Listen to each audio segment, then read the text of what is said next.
আমার স্বামী একজন ডাক্তার।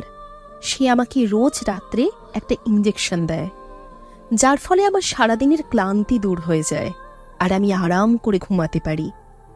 একদিন ঘর পরিষ্কার করার সময় ইঞ্জেকশনটা পড়ে ভেঙে যায়। স্বামী রাগ করবে জেনে আমি ওটাতে জল ঢেলে দিই। রাতে ও আমাকে সেই জল ভরা ইঞ্জেকশনটা দেয়, তারপর ঘর থেকে বেরিয়ে যায়।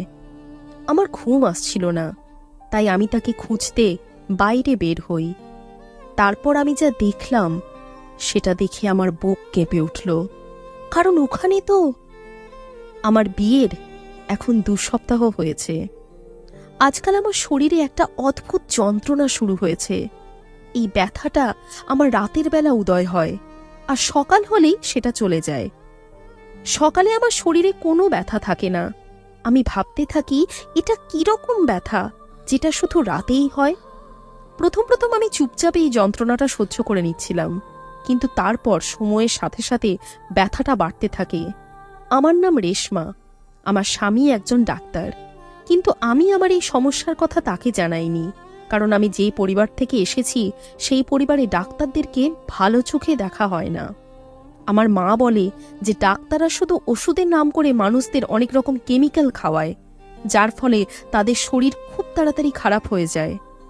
আমরা এসব জালিয়াত ডাক্তারদের বিশ্বাস করতাম না। আমরা জাদুবিদ্যা আর তাবিজের সাহায্যে নিজেদের চিকিৎসা করাতাম। আর তাই আমি আমার অবস্থার কথা আমার স্বামীকে জানাইনি। আমার মা তো কোনো ডাক্তারের সাথে আমার বিয়ে দিতে চায়নি, কিন্তু যেহেতু আমার স্বামী খুব বড়লোক ছিল তাই মা রাজি হয়েছিল। বিয়ের পর সবকিছু ঠিক চলছিল, কিন্তু হঠাৎ একদিন আমার এই যন্ত্রণাটা শুরু হয় আর তারপর থেকে এটা বাড়তেই থাকে। দিনের বেলা এই ব্যথার চিহ্ন মাত্র থাকে না, আমি একদম সুস্থ থাকি, কিন্তু বিকেল হলেই আমার সারা শরীরে এত ব্যথা করে যে আমার উঠে দাঁড়াতেও কষ্ট হয়। আমার স্বামী একজন ভালো মানুষ ছিল।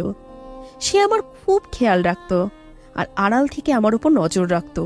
মাঝে মাঝে আমি জিজ্ঞেস করতাম, তুমি লুকিয়ে লুকিয়ে আমার উপর নজর রাখো কেন?